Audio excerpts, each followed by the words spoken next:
Welcome back to the Real Life Moms podcast. This is a place that we can take a break from the chaos of parenting and take this time to focus on ourselves. I'm Lisa Foster, your host, and today we are talking about connections and connecting with ourselves and with others. And I'm here with a fellow mom, Michelle DeKeyser, and she is a mama empowerment speaker, author, and coach who believes in the transformative power of women's circles. Her mission is to create a world full of passionate, connected moms who inspire those around them. Welcome, Michelle, to the podcast. Well, thank you so much for having me on, Lisa. I'm so excited to be here. I know, and I'm excited too, because I haven't had a conversation about connection. I think this is such an important topic. And I don't know why people don't talk about it more. I feel like it's just something we take for granted. I feel like it can be that elephant in the room. Like you think you have a connection, but you're not sure. And then you're like, everyone else has a friends, everyone has Facebook stuff. And then you're like, what do I have? And then you're like, taking. Yeah. And then also, is it a real connection? Or Right. is it just like this peripheral thing that I feel like I'm connecting, but I don't know? And we go through that whole analyzing thing in our head, and then we talk ourselves out of it. Yes. Next thing you know, we're sitting in front of the TV with our ice cream sticks. Exactly. I love my ice cream. I connect with my ice cream. There you go.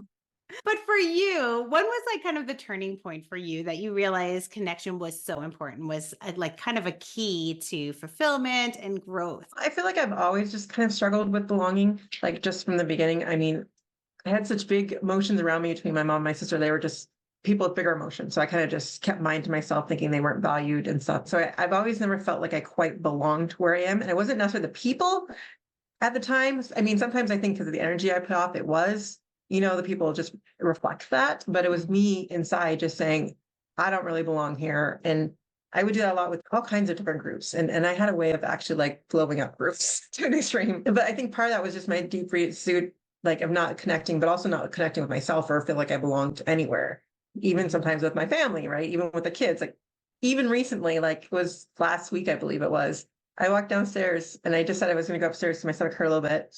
I come downstairs and they're all playing a game we call Five Crowns, and four of them were playing. I'm like, one of my favorite games. I'm like, how come no one even asked me? And so like I throw like a little tantrum, like in a way, just because like those feelings still come up. And then it was like I had to walk away. And then my husband came to talk to me. And then eventually by around 5 or 6, I finally joined in. But it's that inside of you that those feelings just kind of come up. And it's like, what do you do with them at times? And sometimes we figure out how to handle those feelings. And so for me, they were always big feelings. And I think at times I isolate myself because of my feeling of not belonging, that I purposely would remove myself from groups that I might have done well with if I was able to feel like I could belong. But it was really more the deep work I had to do for myself and belonging to myself that really made the change. And we block ourselves so much, right? Like it wasn't like your family didn't want to include you, right? You Right. were They even asked as welcome. soon as I came downstairs, but I was Yeah, like already like, exactly. But yet in our minds, we have these like stories that we don't fit in, we're not included, we don't connect. And if that's something we have to work on in ourselves, which that's one thing you do talk about is connecting with yourself. Like that's kind of the foundation of all this, isn't it? well, it's really just diving deep into figuring out who are you and what do you want? And they sound like very simple questions, but they are so deep rooted in, because as soon as you ask someone, who are you? Like we start all the labels. I'm a mom, I'm this, but it's not this essence of who you are. Those are just labels. And then the second thing of what do you want? As soon as they start thinking about it, they start listing things they don't want and struggle to actually list things that simple questions like, what do you want for dinner? You're like, I don't know. What do you want? Or you're trying to figure out what the other person wants you to want instead of just saying what you actually desire. And so they're such basic things, but we're so ingrained into thinking about what other people might want or trying to make our decisions based on what we think they might want. And then we end up just feeling more resentful or more just left out or more just like, we never do what I want, but it's like this guessing game. And I've Yeah. noticed that my son is sometimes just a pure mirror of myself. And I've noticed that you ask him what he wants for dinner, and then he's like, I could see the wheels turning in his head like they would in mine. And I'm like, well, what is it that you want? You don't need to worry about what the rest of us want. What is it just that you want? But we struggle, especially as moms, to answer that question because we're so considering what everyone else is doing that it's hard to answer that question. So I think it really just comes down to the fundamental question of what do I want to do today that I'm going to enjoy? Mhm. even for 10 minutes. And that question, like all of a sudden I'll working with clients or stuff, just be like, what? I don't know. And it's like, but well, we have that list of things we don't want. So I'd say, even if you have that list of things you don't want, write it down, just to get them out of your head. But as the ones that come in, really start to focus on them, because we're going to get what we focus on, whether it's the negative or positives. Like you can say, I don't want my kids to yell at me. But if you keep focusing on the word yell, you're going to cause that kind of tension, whether it's you're still focusing on that aspect versus like, what are some more positive things that we can do? How can we communicate better?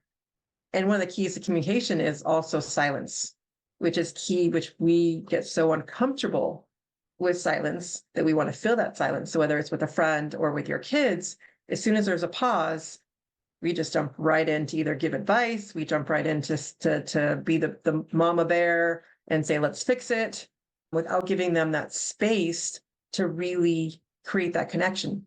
Because just like when you tell your husband something, you're like, well, he just listened to me. I don't need a fix.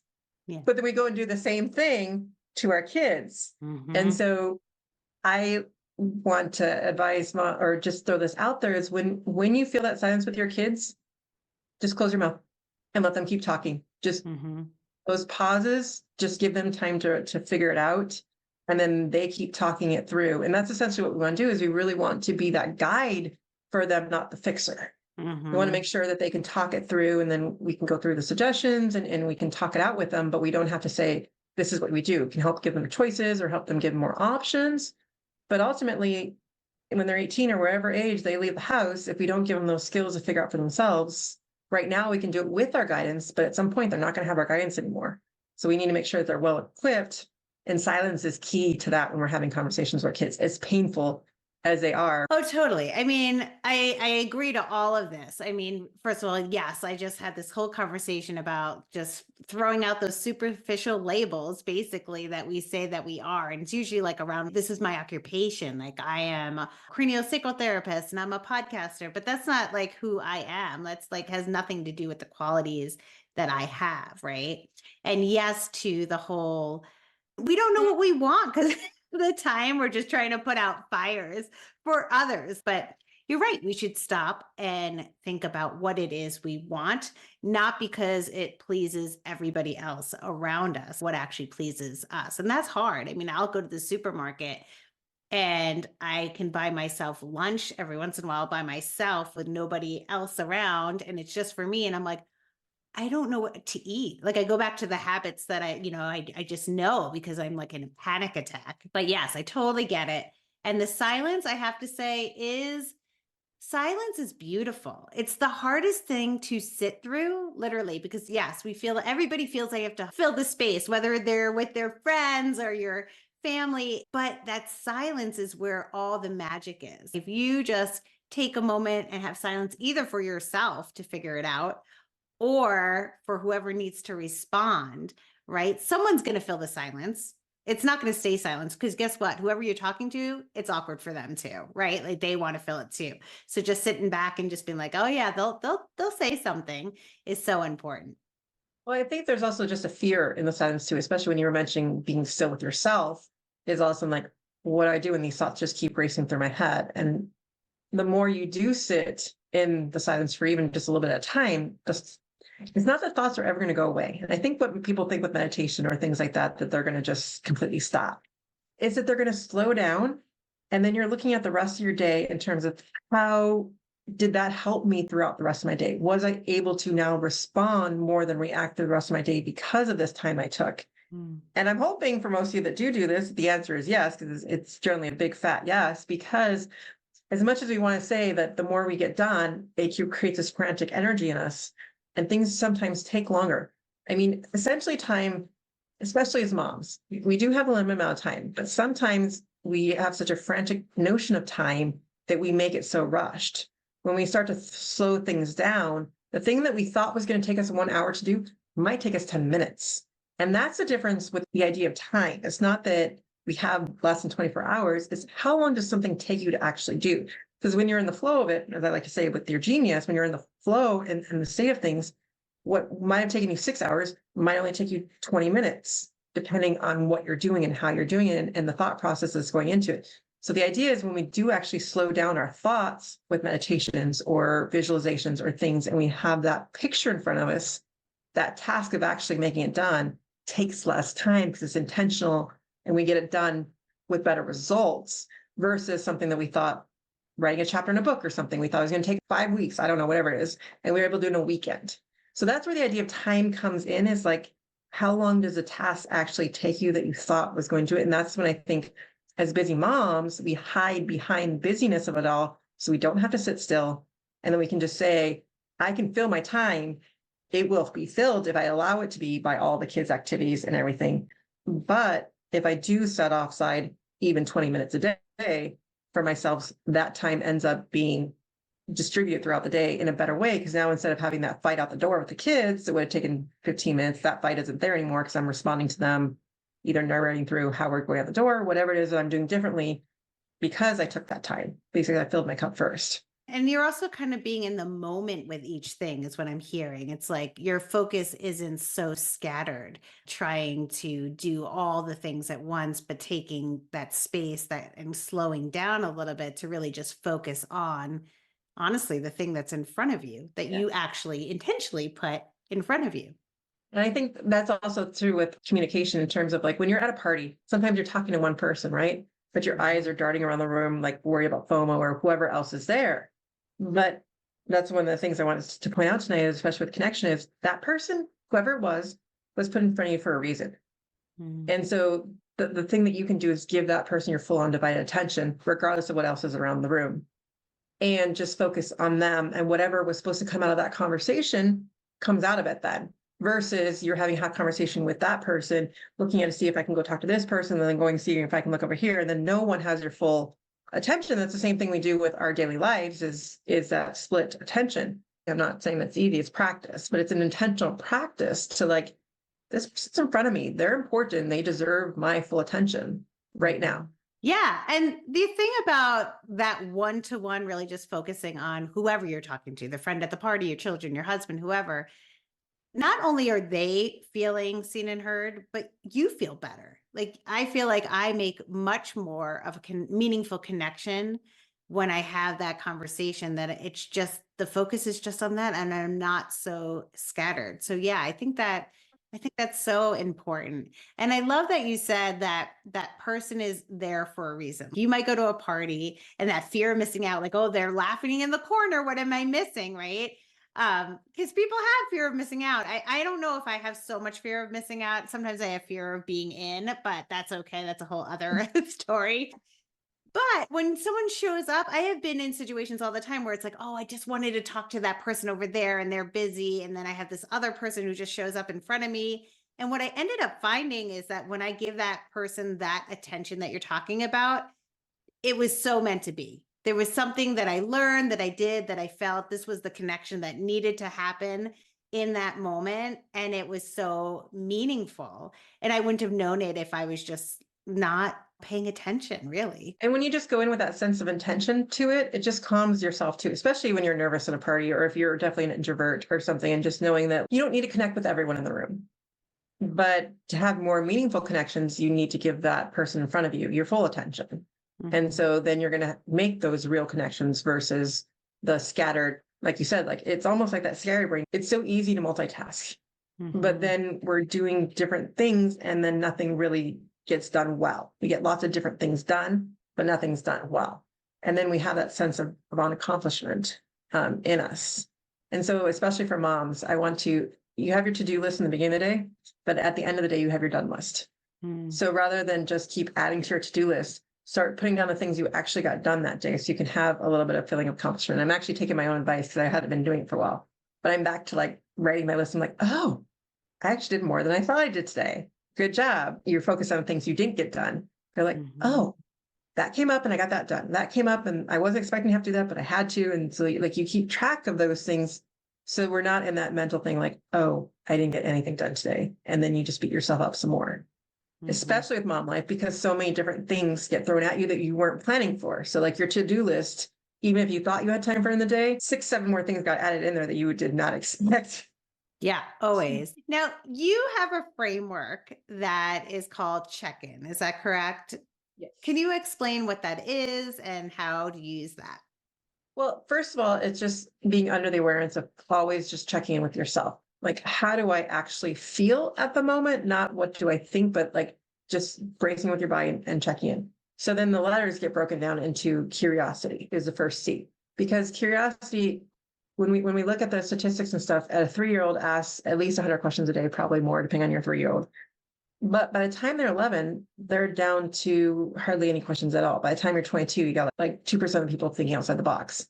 And so that curiosity dies because we're so busy trying to do black and white. This is right. This is wrong. And so we're not open up to what's this against me. The same thing, like even when I was feeling of belonging is like, I'm that story in your head. But when you open with curiosity, you just start asking more questions and then you start to hear the true story more. And all of a sudden you're not stuck in what you thought was going to happen. So the first thing is really just, again, with curiosity, what do I want? Well, I don't know at the moment, but I'm opening up my mind to answer that question, which then activates your RAS, which is your reticular activating system. So again, everyone knows this. When you get a new car, you start seeing that car everywhere on the street. When you start asking yourself pointed questions like this, you might not have the answer right now, but if you take 2 minutes each day just to keep consciously focusing on it, your subconscious will take over and start putting things in front of you that you do like doing. And so then it's your job to keep note of that and to start deciding, what do I want to do with that? But curiosity will open that up for you.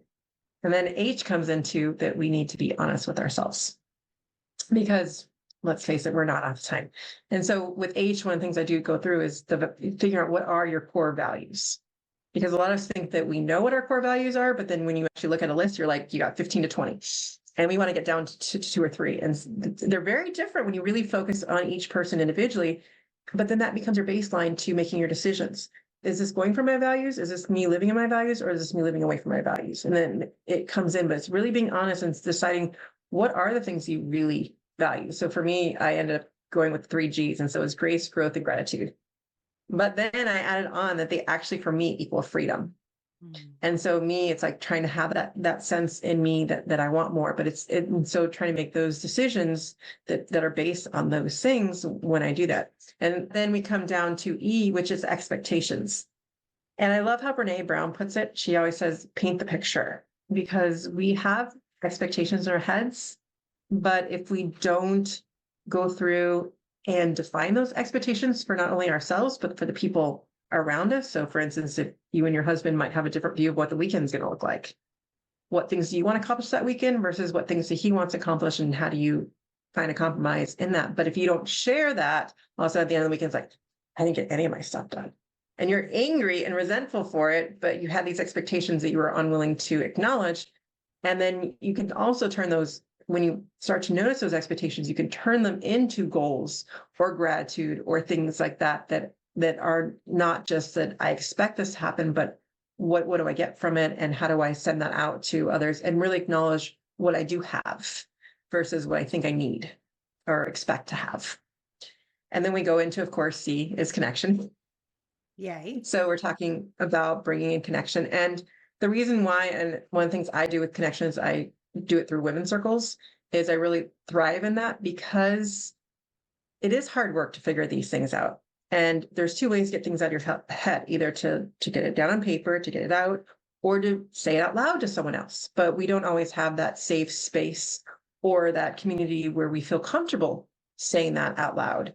And so I want to create that space where moms have that ability to actually speak from the heart, because it's amazing what happens when people start sharing really from the heart. It opens you up to also share from the heart. And what comes out is that deep work, because when you're in that kind of situation with the principles and things to make sure there's no crosstalk, things like that, that you're able to have that safety to speak, not from your mind, but more from the heart and subconscious. That is like journaling for half an hour. When you finally get to that last, 2 minutes where like you got deep down, it's in a quicker way, in a more supportive way that gets us out. And so for busy moms, it's a quicker way and a more fun way to do the deep work of figuring out what we want and why we want it and our whys and all those deep questions that we can say we're gonna go read the book and do it by ourselves, but then the kid's gonna come in the room and then this is just a sacred time that I'm setting up to answer these things. And then K, of course, is keep listening. all about the listening skills and the silence and really truly honing in on the person in front of you and really listening to what they have to say. And again, in terms of times when you do feel like you respond, you don't need a response with an answer or judgment, or especially when your kids are talking, the best way to respond is to just to respond with understanding, to repeat what they said. Let me hear if I'm hearing this right. And then when you were summarizing what they just said, they're more likely to keep going. But we're usually so jumped to give advice or to say what we did or what. Save that for when you're asked for it. And there will be times you will be asked for it, but it's not always. And so it's really that listening, those listening skills in there. And then the I and the N kind of go together. In the N, it's like intentional now. So we're doing things with the intention behind it, and we're doing things now. I mean, it'd be great if we did these things 10 years ago, but what's the best day to start doing something? Right now.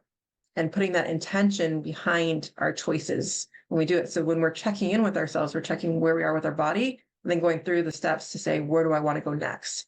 Without the judgment. That we're looking at ourselves like a friend, because a lot of those thoughts in our head, we would never say to a friend. And so like, if you start to write down the thoughts that are in your head and like, would I say that to my friend? Then why am I saying it to myself now? So these are just steps to start doing that intentional check-in, to start changing those patterns that we have so that we are more intentional with our day, that we're finding more things that we're enjoying and able to fill our own cup.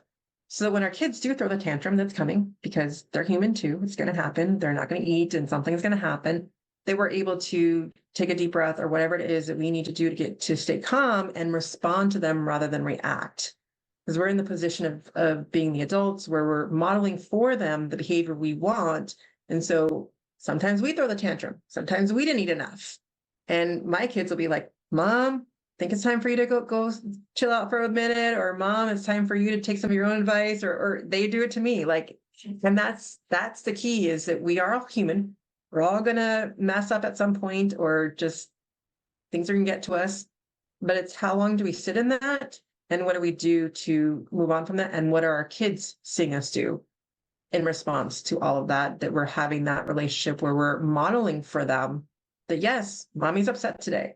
Mommy had a bad day, but thanks for cheering me up. Thanks for helping me out with this. Thanks for reminding me that I need to do this stuff. And I try to give them credit for it. Like, you're right. I do need to do that. And that's the exact same advice I would give you. And I thank you. And let's do that together.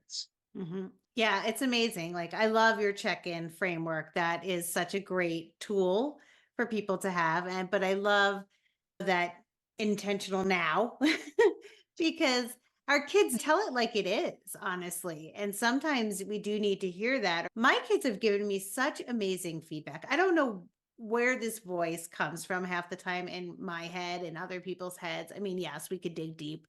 We have podcasts about this specific topic, right? But sometimes it's my kid that gets me out of it. Like, I might feel insecure about something at work. I'm like, oh, am I helping anyone at work? And my daughter will turn to me and she goes, are you kidding me? What you do? People leave your office feeling better, Mom. Yeah. She's like, you could talk to a therapist all the time and not feel better, but when they come see you, you physically make them feel better. And I'm like, oh my God, how is this kid telling me something that's so perfect, exactly what I needed to hear, right?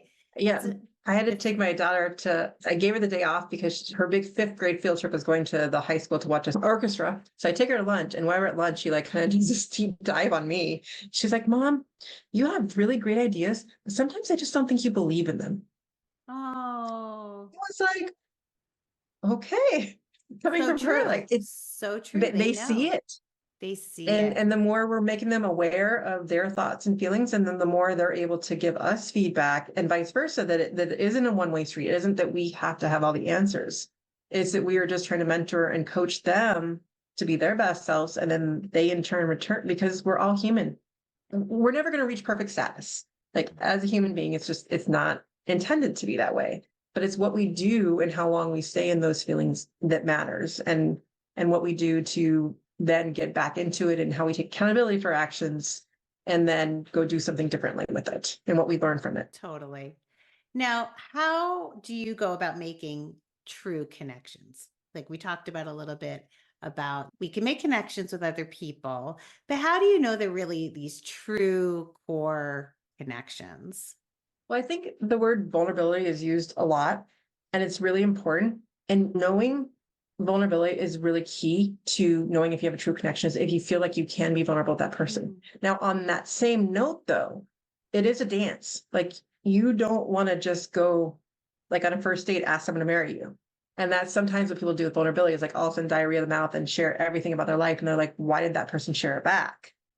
So the true connection really comes in that dance of getting to that point where you can have those conversations. But it does take that finessing, just like eventually you're married, right? But it's not like you got married on that first date. So it's that process of doing it. And so the key is, though, is looking at how people show who they are. We know that we can't change anyone. And so when we pay attention to what people are showing us that they're willing to do, or how they're willing to treat us, or however it is, that's when we set up our boundaries. When we go into place and say, okay, well, they showed me that they're not willing to do this for me. So then I'm like, okay, well, I'm not going to ask them to do that. And then people are going to show you who they are. And so it's you to be reflectful on that.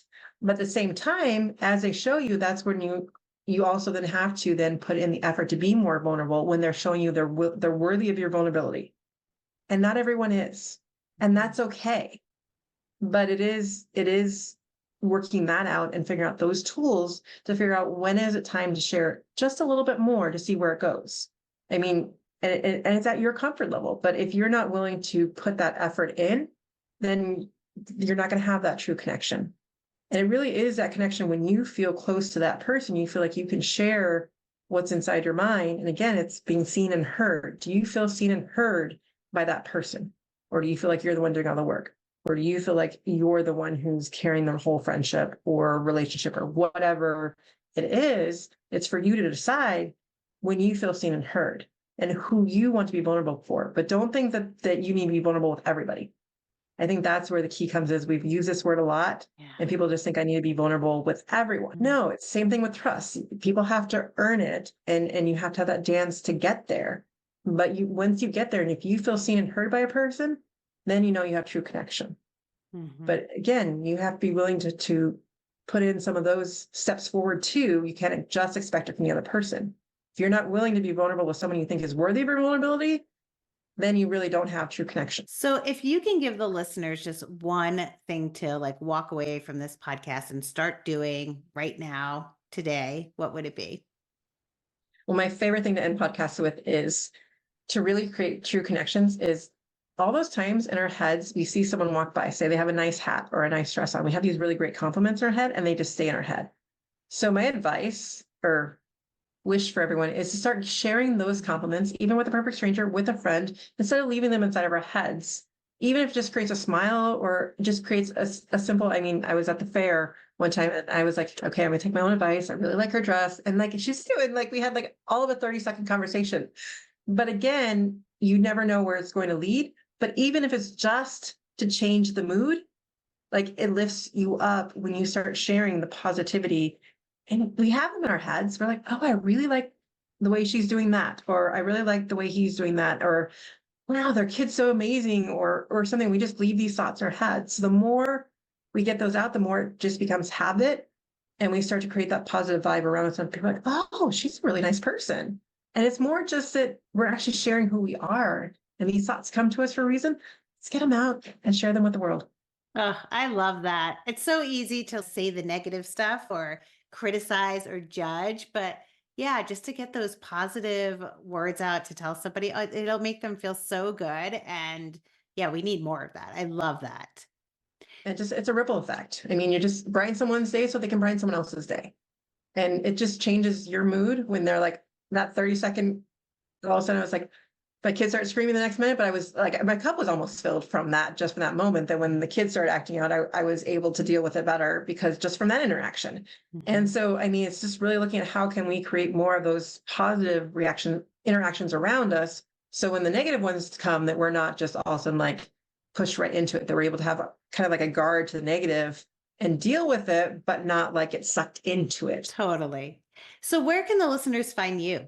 So my website is connectingmamas.com, and I have a Facebook, Igniting the Genius in Moms, which actually just got to 500 people this week. So I was excited by that. But really come to connectingmamas.com, and I have the podcast as well, Mama Genius Hub, and just really trying to get out there and On the website, there'll also be women's circles. I do virtual women's circles every month. And so I just love to get to know you all and really want to create that connection for moms to find their genius in themselves and then inspire that in their kids. And really just all of us living more of a purposeful life where we do know what we want, which I will admit I'm still struggling with, but the more we keep asking that question and opening with curiosity and doing it together, it's so much more fun. So much more fun. And yes, we're all struggling along with you to figure out what we want. And I think it changes. It's not always the same. So yeah, we're always evolving. Well, thank you for coming on the show today and connecting with me. I loved our connection and just learning more about it. Thank you so much for having me. Bye, everyone.